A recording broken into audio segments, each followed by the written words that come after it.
बच्चों, कैसे आप सब लोग। Myself Hamid Mahajan and welcome you all on this incredible platform of Physics Wallah. यकीनियंस कैसे हैं आप सब लोग। I wouldn't say it's a great morning that we all want, but definitely it is what it is, है ना। हर रोज सेम डेज तो डेफिनेटली आपको पता ही है कि हो नहीं सकते, पर जो है सो है ना। कुछ नहीं कर सकते आप। Now visible, yes, yes, yes, yes, yes.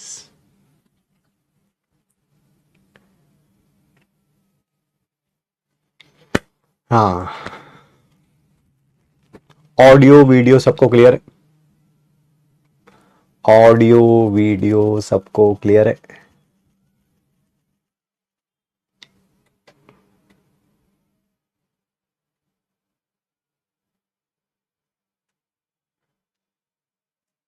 Visible visible visible.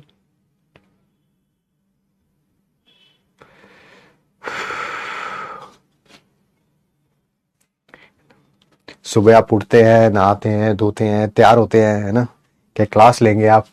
और क्लास से 15-20 मिनट पहले पता चलता है कि आपका जो इंटरनेट जो है वो समहाउ पता नहीं क्या, ये तो आईटी टीम ही बता सकती है क्या था क्या नहीं है। ठीक है, आप उसको सॉल्व करने की कोशिश करते हैं, करते करते करते वो 11:50-52 पे इशू रिजॉल्व होता है।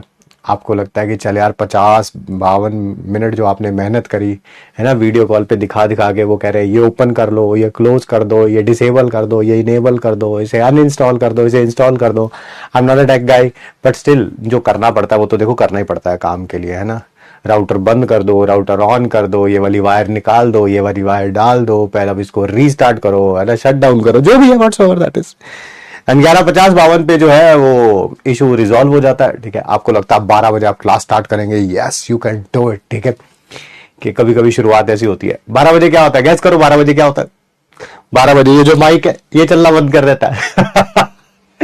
He says, I quit and he goes, भाई 12 बजे का टाइम दिया भाई, 12 बज गए भाई, ये माइक नहीं चल रहा सर, इसको भी बंद करो, ऑन करो, रिकनेक्ट करो, ये करो वो करो।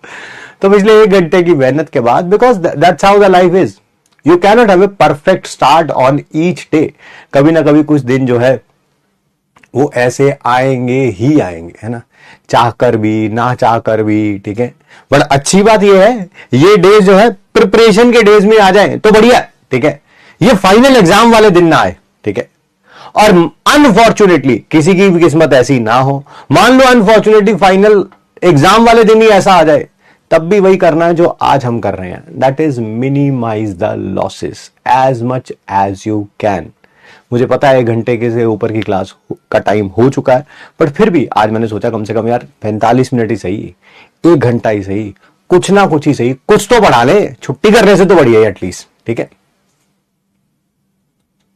चलिए फिर शुरू करते हैं। ठीक है, एक बार सारे जाने चैट बॉक्स में लिख दो कि जिनको नहीं दिख रहा है वो लॉग आउट करके लॉग इन कर ले। And thank you for your wishes for Guru Purnima. But अभी फोकस करते हैं। आइए, लेक्चर नंबर 11 है यार, थर्मोडायनेमिक्स एंड थर्मोकेमिस्ट्री का, एंड आज इसकी बहुत जरूरत थी। ठीक है, yes, there is one big flaw in your preparation and its name is backlog. Backlog आज एक लेट क्लास में आने की कोशिश करेगा, तब भी उसको वही बोलना भाई नॉट टुडे। लास्ट क्लास का रिवीजन करेंगे, एंट्रोपी पढ़ेंगे, एमपीक्यू में कुछ क्वेश्चंस है और होमवर्क मॉड्यूल से भी दिया जाएगा। आइए सबसे पहले लास्ट क्लास का रिवीजन करते हैं। सबसे पहले हमने पढ़ा था एंथैल्पी ऑफ न्यूट्रलाइजेशन। उसमें हमने पढ़ा था कि जब भी स्ट्रॉन्ग एसिड स्ट्रॉन्ग बेस के साथ न्यूट्रलाइज होगा और 1 मोल वाटर बनाएगा तो enthalpy of water neutralisation constant होगी, that is -57.3 kilo joule per mole. अगर कोई कंपोनेंट एसिड जो होगा या बेस जो होगा वो वीक होगा तो 57.3 से कम एनर्जी रिलीज होगी। सर वो एनर्जी कहां यूज हुई है, वो वीक एसिड या वीक बेस को डिसोशिएट करने के काम में आई है। ठीक है, नेक्स्ट है बॉम्ब कैलोरीमीटर। बॉम्ब कैलोरीमीटर में हम heat evolve at constant volume find out करते थे। सर कैसे फाइंड आउट करते थे, यहां पर कोई ऑर्गेनिक कंपाउंड लेते थे, बैटरी की हेल्प से ऑक्सीजन डाल के स्पार्क से जब उसका कंबशन करते थे हीट निकलती थी। हीट कौन एब्जॉर्ब करता था, एक तो ये पानी और एक ये पूरा बॉम्ब कैलोरीमीटर। तो जितनी भी हीट एब्जॉर्ब करी है वो क्या होगा, ms डेल्टा टी वाटर का plus ms delta T bomb calorimeter का। ठीक है, अगर यही आपको हीट निकालनी है जूल पर मोल तो नंबर ऑफ मोल्स से डिवाइड कर दीजिए, जितना भी आपने ऑर्गेनिक कंपाउंड लिया था। डेल्टा यू दे रखा है, डेल्टा एच निकालना है, तो क्योंकि कंबशन हो रही है तो डेल्टा एन जी तो बड़े आराम से आप निकाल सकते हैं। तो यहां से delta H is equal to delta U plus delta N G R T use कर सकते हैं। फिर हमने पढ़ी थी limitations of first law. First law ये तो बताता था कि हीट का ट्रांसफर होगा, बट डायरेक्शन ऑफ हीट नहीं बताता था, from hot body to cold body. दूसरा, कई ऐसी कंडीशंस थी जैसे एडियाबैटिक प्रोसेस में क्यू जीरो होता है तो delta U is equal to W आ जाएगा। तो इसका मतलब एनर्जी एक फॉर्म से दूसरी फॉर्म में कंप्लीटली कन्वर्ट हो जाएगी, यानी कि मशीन की एफिशिएंसी 100% होगी। ऐसा पॉसिबल ही नहीं है, मशीन हमेशा जो है उसकी कुछ ना कुछ एनर्जी वेस्ट जरूर होती है। ठीक है, वेस्ट जरूर होती है। ठीक है, नेक्स्ट है दैट इज स्पॉन्टेनियस प्रोसेस और non spontaneous process. Spontaneous process वो होती हैं जो अपने आप होती हैं या एक बार उन्हें स्टार्ट कर दीजिए उसके बाद होती रहेंगी। जैसे कोई बॉल है, बॉल अगर मैं इसको यहां से हाइट से छोड़ूं तो ये नीचे गिरेगी, ये अपने आप हो रही है। या किसी बॉल को मैंने हाइट पे रखा और थोड़ा सा एक बार पुश कर दिया, बस एक बार पुश कर दिया, एक बार स्टार्ट कर दिया, अपने आप फिर ये रोल डाउन नीचे करती जाएगी। इन्हें बोलते हैं स्पॉन्टेनियस। नॉन स्पॉन्टेनियस किसके प्रकार की होती है? सर यहां ये तो होती ही नहीं है। ठीक है, होती ही नहीं है, या होंगी तो जरूर बट तब तक जब तक बाहर से एक्सटर्नल फोर्स लगाया जा रहा है। यानी कि पढ़ाई या तो होती ही नहीं है पढ़ाई, या पढ़ाई तब होती है जब तक पिताश्री आपकी चेयर के पीछे ऐसे खड़े और देख रहे हैं आप कितने घंटे पढ़ रहे हो। ठीक है, तब पढ़ाई होती रहेगी। कब तक? जब तक पिताश्री पीछे खड़े हैं, वो गए, सावधानी हटी, दुर्घटना घटी। कौन कौन से ऐसे फैक्टर थे जो किसी भी प्रोसेस को स्पॉन्टेनियस या नॉन स्पॉन्टेनियस बनाते थे? पहला था टेंडेंसी फॉर मिनिमम एनर्जी, के रिएक्टेंट से प्रोडक्ट जाते हुए अगर एनर्जी डिक्रीज हो रही है, इसकी एंथैल्पी ज्यादा है, इसकी कम है, तो रिएक्शन क्या होगी? स्पॉन्टेनियस होगी। ये कम है, ये ज्यादा है, तो डेल्टा एच किस में आएगा? नेगेटिव में आएगा, हीट रिलीज होगी। So according to this factor all exothermic reaction क्या होनी चाहिए? स्पॉन्टेनियस। और ऑल एंडोथर्मिक रिएक्शन क्या होनी चाहिए? Non spontaneous. स्लाइड मैप चल रहा है यार, स्लाइड मैप भी नहीं चल रहा। वाह भाई वाह, what a great day it is, what a great day it is. आइए दोबारा स्टार्ट करते हैं, है ना, स्लाइड मैप को। बट कुछ नहीं कर सकते आप ऐसे दिनों में एडजस्ट करने के अलावा। रोएंगे, धोएंगे, कंप्लेंट करेंगे, कोई रिजल्ट नहीं निकलेगा। अपने आप को एडजस्ट करेंगे तो बहुत कुछ निकलेगा भाई। आइए, शायद थोड़ी देर में स्लाइड मैप चल जाएगा। आइए क्लास की शुरुआत करते हैं आज के पहले टॉपिक से। ठीक है, आज आपका कोऑपरेशन चाहिए होगा, है ना। चल जाएगा थोड़ी देर में स्लाइड मैप। चूचू चूचू करने से सॉल्यूशन नहीं निकलेगा। ये दिन कुछ ऐसे होते हैं, बस एडजस्ट करना सीखिए इसमें। ठीक है,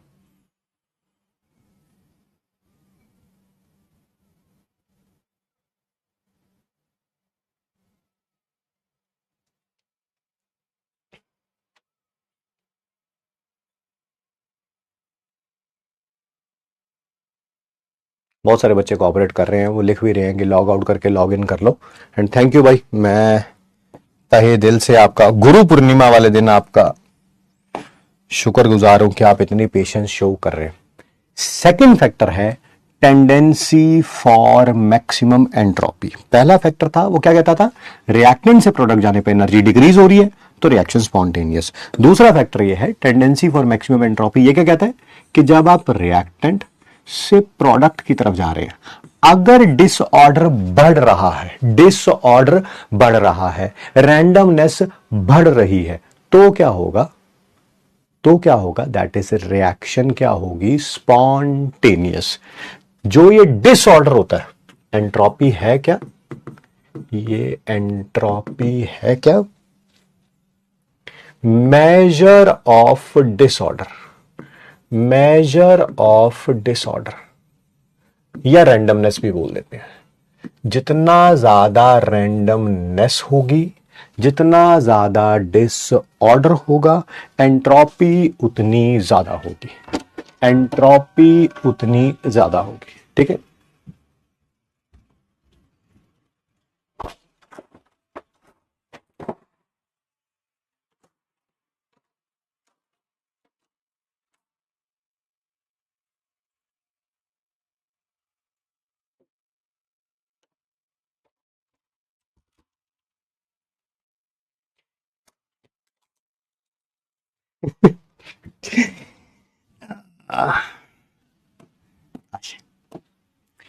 इसकी एंट्रोपी को लिख रहा हूं एंट्रोपी ऑफ रिएक्टेंट, प्रोडक्ट की एंट्रोपी को लिख रहा हूं एंट्रोपी ऑफ प्रोडक्ट। ठीक है, ये फैक्टर क्या कहता है, इधर से इधर जाने पर एंट्रोपी इंक्रीज होनी चाहिए, यानी कि प्रोडक्ट की एंट्रोपी ज्यादा होनी चाहिए और रिएक्टेंट की क्या होनी चाहिए, कम होनी चाहिए। तो डेल्टा एस किसके बराबर आ जाएगा, entropy of product minus entropy of reactant. ये वैल्यू ज्यादा है, ये वैल्यू कम है, डेल्टा एस क्या आएगा, पॉजिटिव में। तो ये फैक्टर कहता है अगर एंट्रोपी बढ़ रही है, डेल्टा एस पॉजिटिव है, तो रिएक्शन स्पॉन्टेनियस होगी, अदरवाइज नॉन स्पॉन्टेनियस होगी, अदरवाइज नॉन स्पॉन्टेनियस होगी। ठीक है,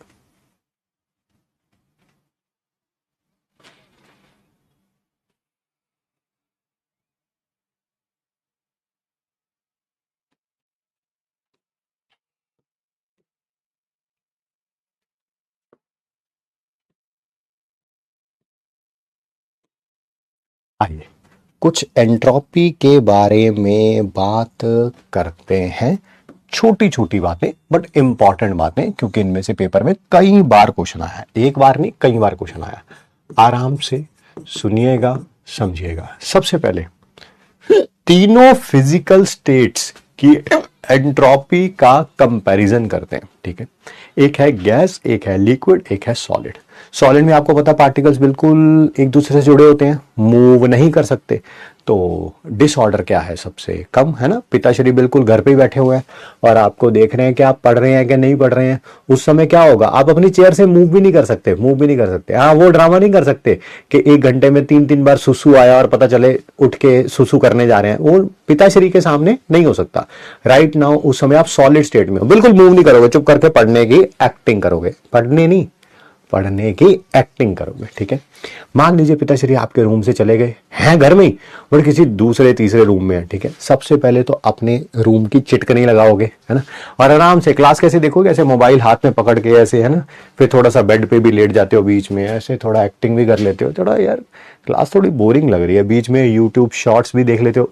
यह है लिक्विड स्टेट, है ना, मूव कर सकते हो इधर से उधर। ठीक है, और पिताश्री अगर पता चले लगे कि बिजनेस के कारण या जॉब के कारण किसी दूसरे शहर में गए हैं, दूसरे शहर में गए हैं, तब पढ़ाई होती क्या है, होती क्या है, वो किस भला का नाम है सर, हमें तो ये तक भी नहीं पता। ठीक है, ये तक भी नहीं पता, है ना। जितने दिन, अगर 5 दिन पिताश्री शहर से बाहर है तो आप गैस की तरह बिहेव करते हो, घर पे भी नहीं रुकते, अपने दोस्तों के यहाँ अय्याशी काटी जा रही है पूरी की पूरी, है ना। दोस्तों से बातें हो रही हैं फोन पे, है ना, आराम से घूम रहे हो इधर उधर। पता है 5 दिन पिताश्री नहीं है ना, घर का डॉन घर पे नहीं है, तो हमें पढ़ने की क्या जरूरत है। उस समय क्या है, एंड बिल्कुल गैस की तरह बिहेव कर रहे हो, है ना। डिसऑर्डर क्या है, बहुत ज्यादा। रैंडमनेस क्या है, बहुत ज्यादा। तो गैस की क्या होती है, एंट्रोपी सबसे ज्यादा, फिर लिक्विड की, और फिर किसकी होती है, सॉलिड की। राइट टू लेफ्ट जाएंगे, एंट्रोपी बढ़ती जाएगी। ठीक है सर, ठीक है ठीक है सर। क्या कुछ और इसमें कुछ बताने वाला भी है, बिल्कुल बताने वाला है। एक वो है, क्या बोलते हैं उसे, हाँ, बॉइलिंग ऑफ एन एग। जब एग को बॉयल करते हैं, जब एग को बॉयल करते हैं, बॉयल करने से पहले एग लिक्विड होता है, बॉयल करने के बाद एग क्या होता है, सॉलिड होता है, सॉलिड होता है। तो ऐसा लग रहा है कि लिक्विड से सॉलिड जाने पर एंट्रोपी डिक्रीज हो रही है ना, लिक्विड की ज्यादा होती है, सॉलिड की कम होती है, बट ऐसा है नहीं, ऐसा है नहीं। बॉइलिंग ऑफ एन एग में, ऑफ एन एग में एंट्रोपी जो होती है वो इंक्रीज होती है। सर क्यों इंक्रीज होती है, देखो लिक्विड से सॉलिड जा रहा है तो एंट्रोपी तो डिक्रीज होनी चाहिए। नहीं, जब आप बॉयल करने से पहले प्रोटीन की स्ट्रक्चर पता है, इसके अंदर जो प्रोटीन होता है ना, नॉर्मल प्रोटीन, हाँ सर कुछ ऐसी स्ट्रक्चर होती है उसे नॉर्मल प्रोटीन की। जैसे आप उसे बॉयल कर देते हैं, क्या आपको पता है डीनेचुरेशन हो जाती है प्रोटीन की। हाँ सर, डीनेचुरेशन हो जाती है प्रोटीन की। डीनेचुरेशन में प्रोटीन की स्ट्रक्चर कैसी होती है, कुछ ऐसी रैंडम सी स्ट्रक्चर होती है, ऐसी ऐसी ऐसी ऐसी। तो साफ पता चल रहा है यहां पर एक पर्टिकुलर स्ट्रक्चर थी, यहां पर क्या है, दैट इज एक रैंडम स्ट्रक्चर है। तो साफ पता चल रहा है कि एंट्रोपी क्या हो रही है, इंक्रीज हो रही है। एंट्रोपी क्या हो रही है, इंक्रीज हो रही है। सर रैंडमनेस का मतलब आवारापन, आवारापन, वाहियात हरकतें, वो सारी रैंडमनेस में ही आती हैं, डिसऑर्डर में ही आती हैं। ठीक है, during boiling of an entropy increases because क्या होता है, डी नेचुरेशन होता है प्रोटीन का, ऑफ प्रोटीन अक्कर।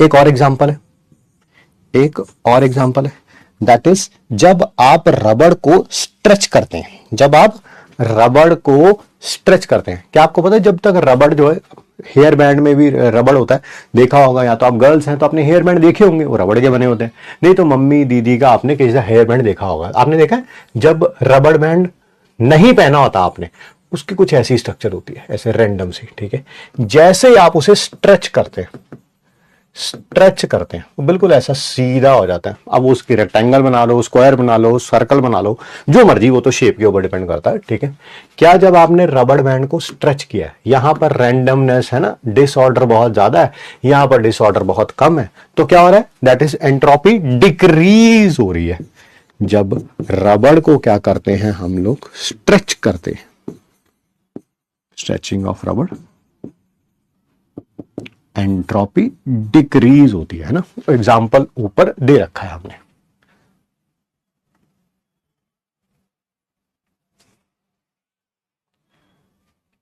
आइए आगे बढ़ते हैं। ठीक है, और बात करते हैं, सर किसी केमिकल रिएक्शन में बताइए, किसी केमिकल रिएक्शन में बताइए एंट्रोपी इंक्रीज या डिक्रीज का कैसे पता चलेगा। साफ पता चल रहा है, अगर केमिकल रिएक्शन में रिएक्टेंट से प्रोडक्ट जाते हुए गैस के मॉलिक्यूल बढ़ रहे हैं, रिएक्टेंट के गैस मॉलिक्यूल कम थे, प्रोडक्ट के गैस मॉलिक्यूल ज्यादा है, तो इसका मतलब एंट्रोपी बढ़ रही है।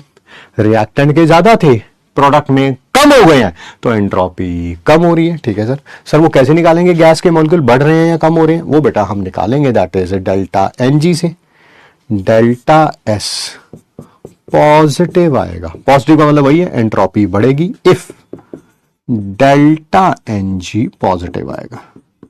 पता है ना डेल्टा एन जी क्या होता था, नंबर ऑफ मोल्स प्रोडक्ट के गैस वाले minus number of moles reactant के गैस वाले। सर क्या कोई इसका एग्जांपल दे सकते हो, बिल्कुल दे सकते हैं।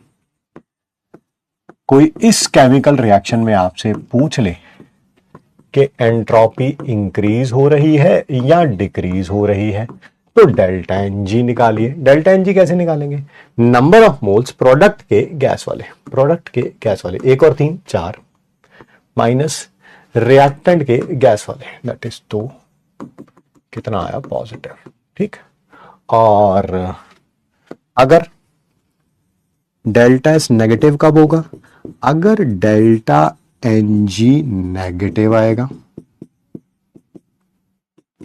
डेल्टा एन जी नेगेटिव का आपको मतलब पता ही है कि ये वाला कम होगा, ये वाला ज्यादा होगा। सर क्या कोई इसका एग्जाम्पल दे सकते हैं आप, एग्जाम्पल बिल्कुल दे सकते हैं, इसका रिवर्स कर लीजिए तो उसका एग्जाम्पल हो जाएगा, या कोई और एग्जाम्पल दे दो सर, तो कोई और दे देते हैं यार।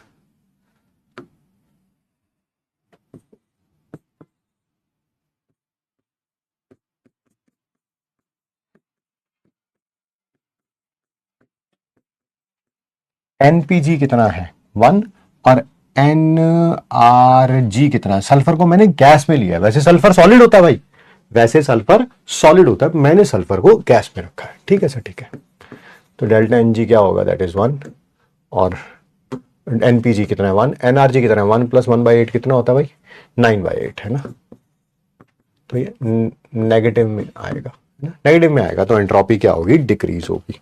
ठीक है जी, तो ये कुछ छोटी छोटी चीजें थी,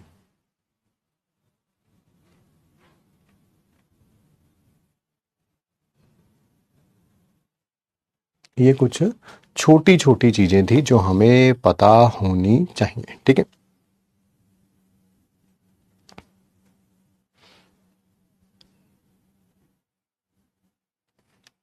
और भी बात करते हैं। एक तो रिएक्शन में सिखा देता हूं।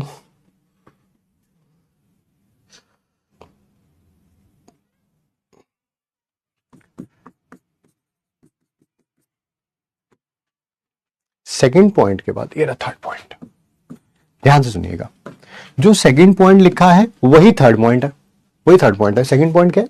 जितने ज्यादा क्या होंगे गैस के मॉलिक्यूल, एंट्रोपी उतनी ज्यादा होगी, है?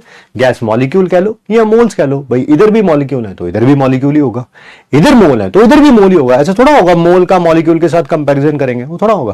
भाई इधर एक गैस मॉलिक्यूल है, इधर दो गैस मॉलिक्यूल है, तो दो वाले में ज्यादा है एंट्रोपी। इधर एक मोल है गैस का, इधर दो मोल है गैस के, मोल ज्यादा है तो इधर है एंट्रोपी, खत्म। ठीक है,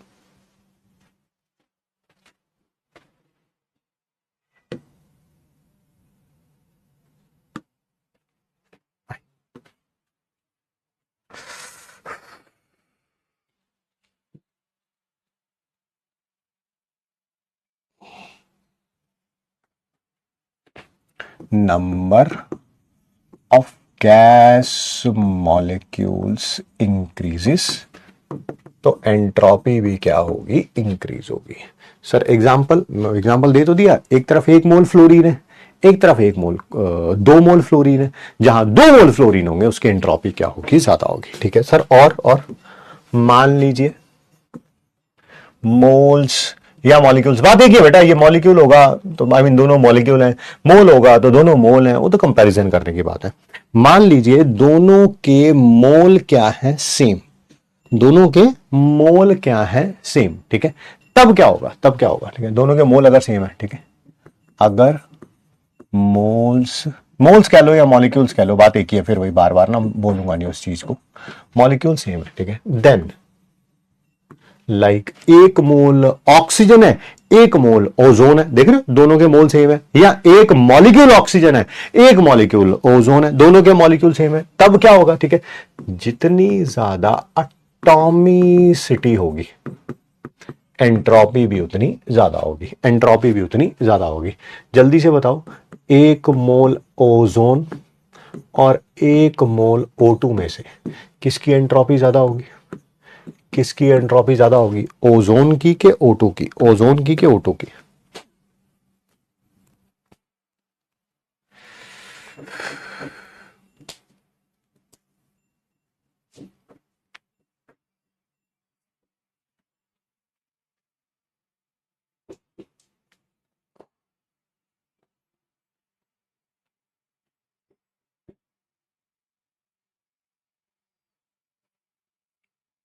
ओजोन की ज्यादा होगी, क्योंकि इसमें एक मॉलिक्यूल में तीन एटम है, यहां पर एक मॉलिक्यूल में दो एटम है। ठीक है सर, ठीक है सर। यहां पर तो क्या था, आपने मॉलिक्यूल पहले बोला था गैस मॉलिक्यूल ज्यादा एंट्रोपी ज्यादा, फिर बोला मॉलिक्यूल सेम है तो एटॉमिसिटी देख लो। सर अगर ऐसा हो मॉलिक्यूल्स भी सेम है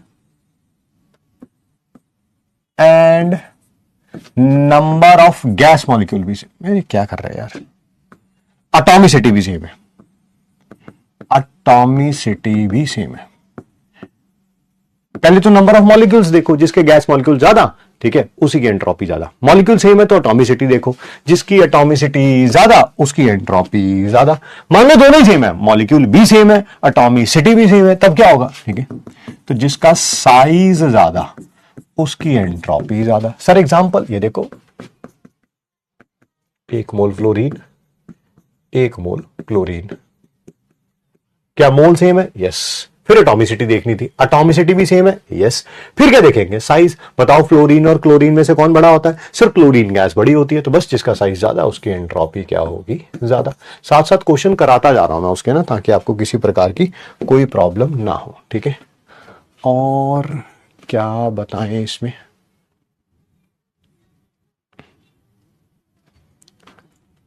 कुछ चीजें अंडरस्टूड है बट फिर भी लिख रहा हूं मैं। बताओ, एक अकेला मेटल है, मान लो कॉपर अकेला पड़ा हुआ है, और दूसरी तरफ कॉपर का एलॉय है। एलॉय समझते हैं? Mixture of metals, mixture of, इसमें मिक्सचर ऑफ मेटल्स है, इसमें अकेला मेटल है। बताओ भाई एंट्रोपी कहां पर ज्यादा होगी? नहीं सर मुझे समझ नहीं आया, डेली लाइफ से समझ लो। एक ऐसी क्लास है जिसमें सिर्फ एक ही सेक्शन के बच्चे हैं, ठीक है, और एक दूसरी क्लास है। कभी कभी स्कूल में ऐसा होता नहीं था कि कोई और टीचर नहीं आया होता था, तो उस क्लास के बच्चे भी आपकी जगह में आके बैठ जाते थे, आपकी क्लास में आके। ये वो क्लास है। बताओ शरारतें कहां ज्यादा हो रही होंगी, ये अकेली क्लास में या जहां पर 2 या 2 से ज्यादा क्लास के बच्चे हैं? बताओ शरारतें कहां ज्यादा हो रही होंगी? ऑब्वियसली सर एलॉयज में हो रही होंगी। Absolutely right. ठीक है, नेक्स्ट, एंट्रोपी ग्रेफाइट की कंपैरिजन करनी है और डायमंड की कंपैरिजन करनी है। क्या आपको पता है डायमंड में कार्बन के पास जो 4 इलेक्ट्रॉन्स होते हैं, चारों ने सिग्मा बॉन्ड बनाई होती है, चारों ने कोवलेंट बॉन्ड बनाई हुई है। ठीक है, और यहां पर क्या होता है, 4 में से 3 इलेक्ट्रॉन है, कार्बन के जो 3 वैलेंस इलेक्ट्रॉन है उन्होंने तो बॉन्ड बना रखी है। चौथा इलेक्ट्रॉन क्या होता है, डीलोकलाइज्ड होता है, घूम रहा होता है पूरी हेक्सागनल लेयर्स में। सो ऑब्वियसली इसमें एक इलेक्ट्रॉन जो है वो खुले सांड की तरह लेयर्स में घूम रहा है, तो एंट्रोपी इसकी क्या होगी, ज्यादा होगी। एंट्रोपी इसकी क्या होगी, ज्यादा होगी। ठीक है,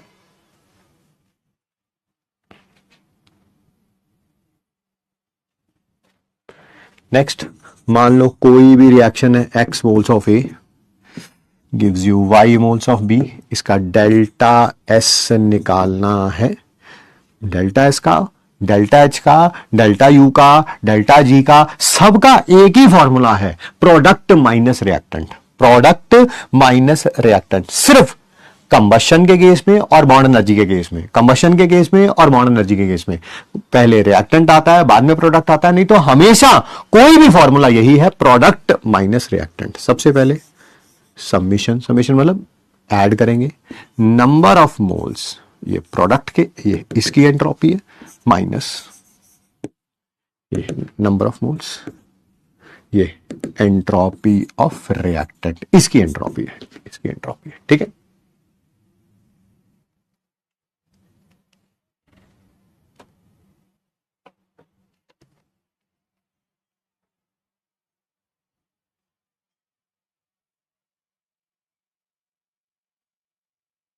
आगे बढ़े।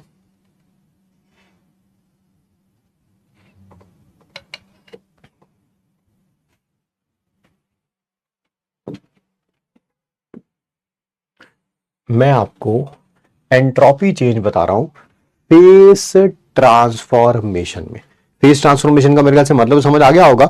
यस सर, जब आप फिजिकल स्टेट को क्या कर रहे हैं, चेंज कर रहे हैं।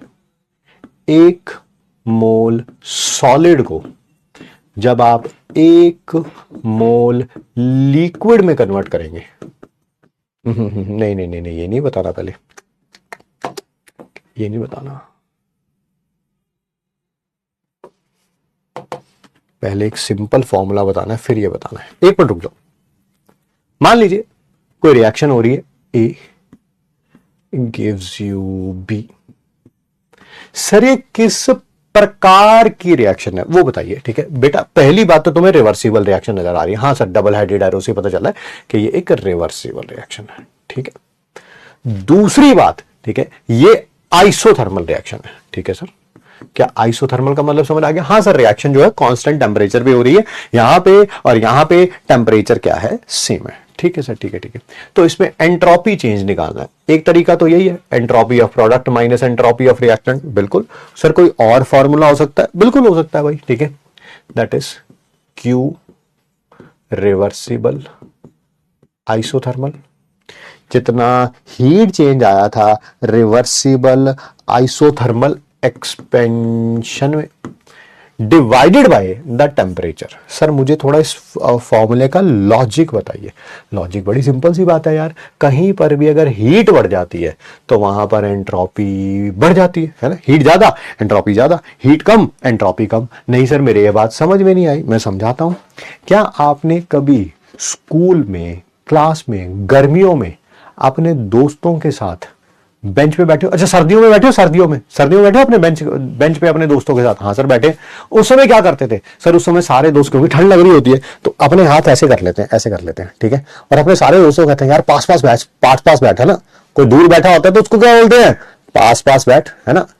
क्या डिसऑर्डर इंक्रीज कर रहे हो या डिक्रीज कर रहे हो? नहीं सर, डिक्रीज कर रहे हैं। सारे लोग पास बैठते हैं, है ना। ऑर्डर ज्यादा होता है, रैंडमनेस कम होती है ना। तो तो टेम्परेचर कम है, उस समय हीट वगैरह क्या होती है, कम होती है, तो ऑब्वियसली क्या होता है, एंट्रोपी भी कम होती है। गर्मी आ गई, गर्मी आते ही क्या होता है, गर्मी आते ही क्या होता है, ठीक है, क्या जैसे गर्मी आती है, अगर आपका कोई दोस्त पास बैठने की कोशिश करता है तो आप उसे अपनी एल्बो मारते हो, पीछे रहे, तुझे पता चला गर्मी हो रही है इतनी ज्यादा, ठीक है, तो जैसे ही आप उसे ऐसे मारेंगे, क्या करेंगे ना, मारेंगे, क्या करेंगे, रैंडमनेस, डिसऑर्डर बढ़ा रहे हैं, हीट ज्यादा तो एंट्रोपी ज्यादा। नहीं सर मेरे अभी भी समझ नहीं आया, अरे यार अभी भी समझ नहीं आया, मैं एक और एग्जांपल दे देता हूं भाई, ठीक है। अब ये कौन पंगे ले रहा है यार, मत कर, मत कर, मत कर, हाँ कुछ मत करो, अभी क्लास चल रही है, क्लास चल रही है, तुम्हें नहीं कह रहा हूं, टीम को कह रहा हूं, ठीक है। अच्छा आइए, हाँ एक और एग्जांपल ले लेते हैं यार, क्या करना है। अनफॉर्चुनेटली आपने देखा होगा कि कभी भी कहीं पे आग लग जाती है, अगर कहीं भी कभी भी न्यूज वगैरह में देखा होगा, आग लग जाती है तो लोग इधर उधर भागना शुरू कर देते हैं, है ना। वो भागने का क्या मतलब है, डिसऑर्डर आ गया उनमें, तो हीट ज्यादा आग लगने से, तो एंट्रोपी भी क्या होगी, ज्यादा। सर ये बात तो चलो मेरी समझ आ गई, बट मुझे लग रहा है सर मुझे लग रहा है आप इसमें ना गलती कर गए हो, आप इसमें गलती कर गए हो, ठीक है।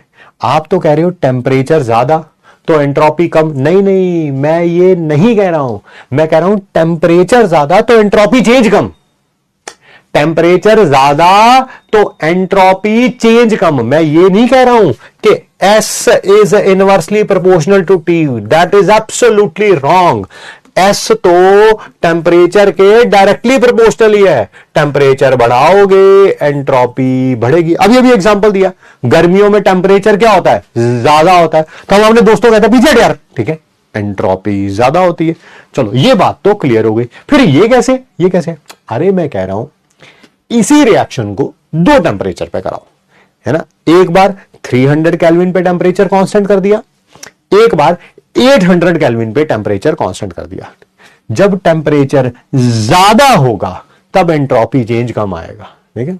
मैं फिर रिपीट कर रहा हूं क्योंकि इसके ऊपर प्रॉब्लम बाद में आप पूछोगे, तो मैं पहले ही बता देता हूं, टेम्परेचर और एंट्रोपी तो एक दूसरे के डायरेक्टली प्रोपोर्शनल है, टेम्परेचर बढ़ाओगे एंट्रोपी बढ़ेगी, टेम्परेचर कम करोगे एंट्रोपी कम करेगी। मैं कह रहा हूं इसी रिएक्शन को रिपीट कर रहा हूं भैया, ठीक है, इसी रिएक्शन को दो बार आपने कराया, एक बार लो टेम्परेचर पे कराया, एक बार हाई टेम्परेचर पे कराया। जब आपने टेम्परेचर हाई रखा है तब एंट्रोपी चेंज कम आएगा, तब एंट्रोपी चेंज कम आएगा। ध्यान से सुनना, इसके लिए एग्जांपल देता हूं, ठीक है। दो अलग अलग जगह के नाम ले रहा हूं मैं, ठीक है, दोनों में से एक जगह तो आप बहुत बार गए होंगे, ठीक है, और कई एक जगह आप जिंदगी में कभी भी नहीं गए होंगे, आपने ऐसे देखा होगा, उसका नाम सुना होगा। सर हम कहां नहीं गए होंगे, मैं बताता हूं, लाइब्रेरी, नाम सुना लाइब्रेरी, है ना, सुना तो होगा तुम लोगों ने मूवीज में, या कभी कोई बच्चा बोलता होगा सक्सेस स्टोरीज में कि मैं लाइब्रेरी में पढ़ता हूं, है ना, उस समय नाम तो तुमने जरूर सुना होगा लाइब्रेरी, देखी चाहे ना हो, देखी ना, सपनों में हो सकता है, शायद कभी सपनों में देखी हो, रियलिटी में जाने वाले तो तुम उसमें नहीं हो, ठीक है, नहीं हो, ठीक है। अच्छा मान लीजिए आपके मन के लड्डू फूटा, आपको पता चला कि यार लाइब्रेरी में जाके पढ़ाई हो सकती है ना, हाँ, तो आपको लगा चल यार लाइब्रेरी चलते हैं। जिंदगी में जब आप पहली बार लाइब्रेरी में गए, यहां से गेट खोला, अंदर आए, लाइब्रेरी में आए, और आपने देखा आपका गोबर दोस्त वहीं पे पढ़ने की एक्टिंग कर रहा है, जैसे आप करते हो, पढ़ने की एक्टिंग कर रहा है, और वो दूर किसी कोने में बैठा हुआ है, दूर किसी। लाइब्रेरी में रीडिंग रूम होता है, रीडिंग रूम का मतलब पता क्या होता है, आप अपनी किताबें ले जाओ और वहां बैठ के पढ़ो, पिन ड्रॉप साइलेंस में पढ़ो, ठीक है। तो आप लाइब्रेरी में कहीं दूर आपने दोस्त को देखा, गोबर दोस्त को देखा, आपने बोला वे ये यहां पे क्या कर रहा है, ठीक है, आप उसे आवाज मारते, ओए कैसा है तू, ठीक है, इतनी जोर के चिल्ला के आवाज मारते हैं, सारे लोग पढ़ रहे थे, ठीक है, आपको आदत नहीं है पढ़ने वाले लोगों को देखने की, वो सारे ऐसे गर्दन उठा के देखेंगे कौन गवार आया आज यहाँ पे, कौन गवार आया, है ना, और आप ऐसे मुस्कुरा रहे होंगे, मैं ही हूं, वो मैं ही हूं, thank you thank you thank you. हुआ क्या है वहां पे, देखना जरा, आपके जाने से पहले, ठीक है, वहां पर एंट्रोपी क्या थी, बहुत कम, है ना, सारे अच्छे बच्चे थे, पढ़ने वाले बच्चे थे, सारे आराम से बैठ के पढ़ रहे हैं, बिना किसी को डिस्टर्ब किए पढ़े जा रहे हैं, एंट्रोपी बहुत कम थी, ठीक है। आप अंदर गए, आपने सिर्फ एक आवाज मारी है, ओए कैसा है तू, ठीक है, आप देख रहे हैं एंट्रोपी चेंज बहुत आ गया ना, सभी 50 लोगों ने आपकी गर्दन उठा के देखा ये कौन है, ये कौन है महर्षि जो हमारे यहां दर्शन देने के लिए आए हैं, जिनको ये भी नहीं पता कि लाइब्रेरी में ऊंची आवाज में बात नहीं करते। ठीक है, आप है ना अपने वही, जब वो आपकी तरफ देखेंगे आप अपने पीले पीले दांतों से उनका स्वागत कर रहे होंगे, है ना। Yes yes yes. तो हुआ क्या है, जब टेम्परेचर बहुत कम होता है एंट्रोपी चेंज बहुत ज्यादा आता है ना, यही हुआ। वहां पर एंट्रोपी बहुत कम थी, एक आवाज ने एंट्रोपी बढ़ा दी। ठीक है, अब दूसरी जगह चलते हैं, दूसरी जगह जहां पर आप अक्सर पाए जाते हैं, जहां पर आप अक्सर पाए जाते हैं, ठीक है, वो है मान लेते हैं मॉल, है ना। किसी मॉल में, किसी शॉपिंग कॉम्प्लेक्स में, फिर भाई आपने शॉपिंग कॉम्प्लेक्स में एंट्री करी, मॉल में एंट्री करी, आपने देखा आपका गोबर दोस्त फिर किसी कोने में, ठीक है, किसी से कोई बात कर रहा है। ठीक है, आपने फिर उसको आवाज लगा, ओए क्या हाल है तेरा। मॉल में ऑलरेडी बहुत शोर होता है, लोग आपस में बातें कर रहे होते हैं, बहुत शोर होता है। जैसे ही आपने आवाज मारी, आपको लग रहा आपकी तरफ कोई देखेगा, आपकी तरफ तो आपका गोबर दोस्त भी नहीं देखेगा बेटा। क्यों? क्योंकि आपके लिए जैसे वो गोबर दोस्त है, वैसे ही गोबर दोस्त के लिए आप, समझ ही गए हैं, ठीक है, वो भी नहीं देखेगा। ऑलरेडी एंट्रोपी इतनी ज्यादा थी, ऑलरेडी एंट्रोपी इतनी ज्यादा थी कि आपकी एक आवाज लगाने से कोई खास फर्क नहीं पड़ा। तो हाई टेम्परेचर पे एंट्रोपी ऑलरेडी इतनी ज्यादा होगी कि एंट्रोपी चेंज पे कोई खास फर्क नहीं पड़ेगा। ठीक है, क्लियर क्लियर। सर आप हमें इतने अच्छे तरीके से कैसे जानता हूं? जानता हूं बेटा, जानता हूं, मैं सब जानता हूं। आप में और मेरे में बहुत सारी सिमिलरिटीज हैं, एंड माइंड इट बहुत सारे डिफरेंट भी हैं, डिफरेंस भी है ना। सारी सिमिलरिटीज नहीं है और सारे डिफरेंस भी नहीं है, मैं ऐसे कहूं कि, है ना, हम दोनों हैं अलग अलग, हम दोनों हैं जुदा जुदा, कुछ बातों में, कुछ बातों में, कुछ बातों में सिमिलरिटी भी है भाई अपनी।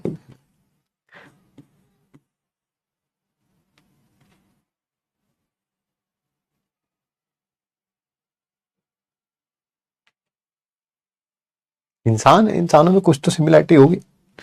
आई स्टिल रिमेंबर इट, है ना, मेरे कॉलेज में, है ना, I was in doing my post graduation. ठीक है, तो गर्ल्स हॉस्टल से एक लड़की मेरी क्लासमेट ही थी। ठीक है, कह रही कि तुम हॉस्टल में टाइम पास कैसे करते हो। ठीक है, छुट्टी हो जाती है जब शाम को 5 बजे, टाइम पास कैसे करते हो। मेरे को कुछ दिमाग में आया नहीं, तो मैंने यही बोल दिया, मैंने कहा वही करते हैं जो तुम लोग करते हो अपने हॉस्टल में, वही हम करते हैं, है ना। I am telling you the exact truth. उसने पता क्या जवाब दिया, हाय तुम इतनी गंदी बातें करते हो, है ना। मैं कहा भाई दुनिया तो बहुत आगे निकल गई, हमें तुम तो बहुत पीछे रह गए, इसका मतलब है। तो आइए आइए, तो कुछ सिमिलरिटीज तो हम लोगों में भी होंगी, है ना। अच्छी वाली जो तुम में चीजें हैं जो बहुत कम है, वो मेरे में जरूर होंगी। ठीक है, और जो तुम्हारे में वाहियात हरकतें हैं, सॉरी मैं उनसे दूर रहता हूं। ठीक है, 19-20 का नहीं, 19-20 लाख का फर्क है भाई हम दोनों में। ठीक है, आइए अगला टॉपिक पढ़ते हैं। ठीक है, अगला टॉपिक पढ़ते हैं। ठीक है, अब पढ़ते हैं entropy change in face transformation. ठीक है, entropy change in face transformation. Sir क्या होगा, एक मोल सॉलिड को जब एक मोल लिक्विड में कन्वर्ट करेंगे, क्या कोई एंट्रोपी चेंज आएगा? यस, एंट्रोपी चेंज आएगा। उसको क्या बोलेंगे हम? उसको बोलेंगे एंट्रोपी ऑफ फ्यूजन। क्या बोलेंगे? Entropy of fusion. ठीक है, एंट्रोपी ऑफ फ्यूजन। सर ये किसके बराबर होगा? लिखा तो है heat change divided by the temperature. बताओ इसमें हीट चेंज कितना आएगा? एक मोल सॉलिड को जब एक मोल लिक्विड में कन्वर्ट करने के लिए कितना हीट चेंज लगता है? सर एंथैल्पी ऑफ फ्यूजन लगता है। सर एंथैल्पी ऑफ फ्यूजन, बस वही लिख लेना, enthalpy of fusion divided by किस टेम्परेचर पे सॉलिड से लिक्विड कन्वर्ट होता है? सर मेल्टिंग पॉइंट पे। ये है मेल्टिंग पॉइंट, मेल्टिंग पॉइंट। ठीक है, और बात करते हैं 11th number, delta S vaporisation. Vaporisation, एक मोल लिक्विड को जब 1 मोल गैस में कन्वर्ट किया जाता है, क्या कोई एंट्रोपी चेंज आएगा? यस, उसको क्या बोलेंगे? Entropy of vaporisation. फॉर्मूला वही रहेगा, heat change divided by the temperature. ठीक है, हीट चेंज क्या होगी? 1 मोल लिक्विड को 1 मोल गैस में कन्वर्ट करने के लिए जो हीट लगती थी उसको बोलते थे हीट एंथैल्पी ऑफ वेपोराइजेशन, यही बोलते थे, enthalpy of vaporisation divided by boiling point. Boiling point, ठीक है, boiling point that is TB. TB क्या है यहां पर? Boiling point. इंटरेस्टिंग बात पता क्या है? इंटरेस्टिंग बात पता क्या है? अलग अलग लिक्विड्स, मान लो कोई 2 लिक्विड्स ले लो, एक मान लो बेंजीन, एक मान लो कार्बन टेट्राक्लोराइड। क्या बोला मैंने? एक बेंजीन और एक कार्बन टेट्राक्लोराइड। क्या दोनों की एंथैल्पी ऑफ वेपोराइजेशन अलग अलग होगी? हाँ, अलग अलग होगी सर, है ना। बेंजीन के मॉलिक्यूल को लिक्विड से हीट में कन्वर्ट कर, लिक्विड से गैस में कन्वर्ट करने के लिए जो हीट लगेगी, और कार्बन टेट्राक्लोराइड के मॉलिक्यूल्स को लिक्विड से गैस में कन्वर्ट करने के लिए जो हीट लगेगी, वो दोनों अलग अलग होगी। बिल्कुल। क्या उनका बॉइलिंग पॉइंट भी अलग अलग होगा? बिल्कुल। बट कमाल की बात यह है कि उनकी एंट्रोपी ऑफ वेपोराइजेशन कांस्टेंट है। उनकी एंट्रोपी ऑफ वेपोराइजेशन कांस्टेंट है, सेम है। इसी को बोलते हैं ट्रॉटॉन्स रूल। क्या कहता है ट्रॉटॉन्स रूल? एंट्रोपी ऑफ वेपोराइजेशन होगी 88 जूल पर केल्विन पर मोल। जूल पर केल्विन पर मोल, ऐसे भी लिख सकते हो आप, इच्छा के ऊपर डिपेंड करता है आपकी। जूल पर केल्विन पर मोल। अलग अलग लिक्विड्स की ये चीज अलग अलग होगी, ये चीज अलग अलग होगी, बट दोनों की रेशो जो है वो सेम होगी। है, रेशो कैसे सेम हो सकती है? अरे कैसी बात कर रहा है यार। किसी 166 को 2 से डिवाइड कर तो कितनी वैल्यू आती है? 88।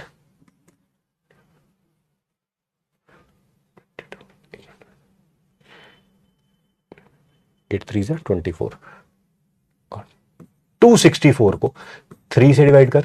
देखिए वैल्यू दोनों अलग अलग है, हाँ अलग अलग है। ये दोनों वैल्यू अलग अलग है, हाँ अलग अलग है। बट इसको डिवाइड करके देख कितना आएगा? 88। इसको डिवाइड करके देख कितना आएगा? That is 88। समझ आ गया? ये है ट्रॉटॉन्स रूल। ठीक है, तो अलग अलग लिक्विड्स की एंट्रोपी ऑफ वेपोराइजेशन कांस्टेंट होती है। ये एप्लीकेबल नहीं है।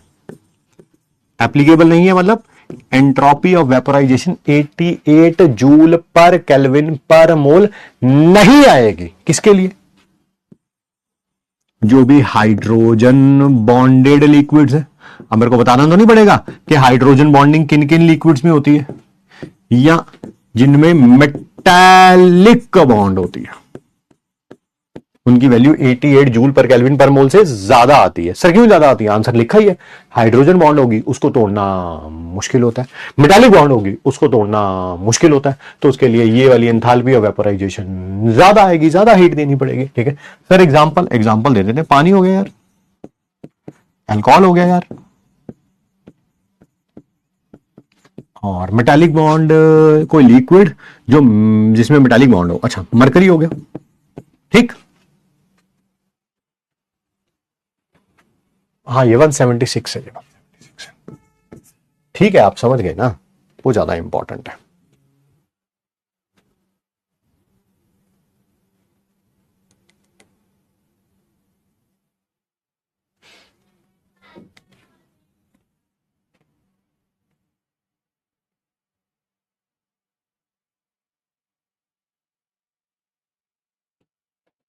And the next one is 12th, हाँ, entropy of sublimation.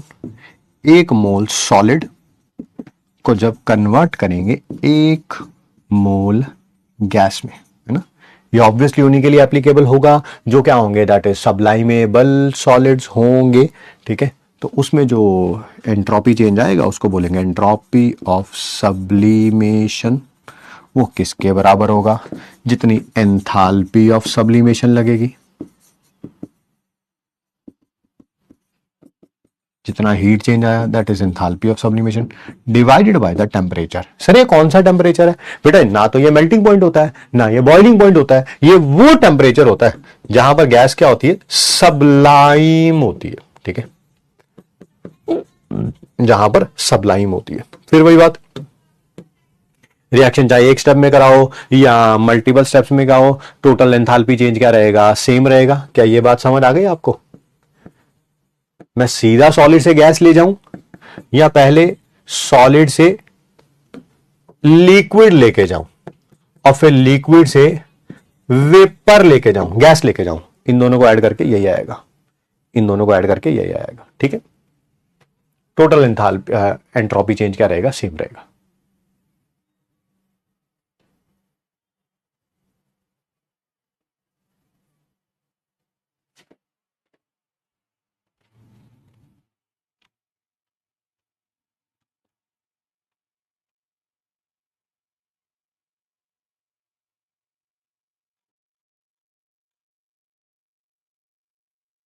Sir sublime temperature क्या होता है? वो टेम्परेचर जिसमें सब्लिमेशन होती है बेटा। ये चीज यहां से सॉलिड से गैस में जाएगी। जैसे आयोडीन का जो वो टेम्परेचर होता है, ना वो उसका मेल्टिंग पॉइंट होता है, ना वो उसका बॉइलिंग पॉइंट होता है, वो गिवन होगा, आपको टेंशन लेने की जरूरत नहीं है।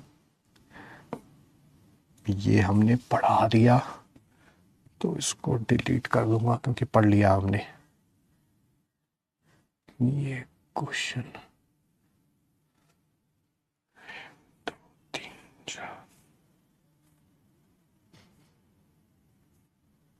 बहुत सारे क्वेश्चन लेके आया था मैं आज, बट कोई बात नहीं, that's how the life is. कभी कभी ऐसा होता है।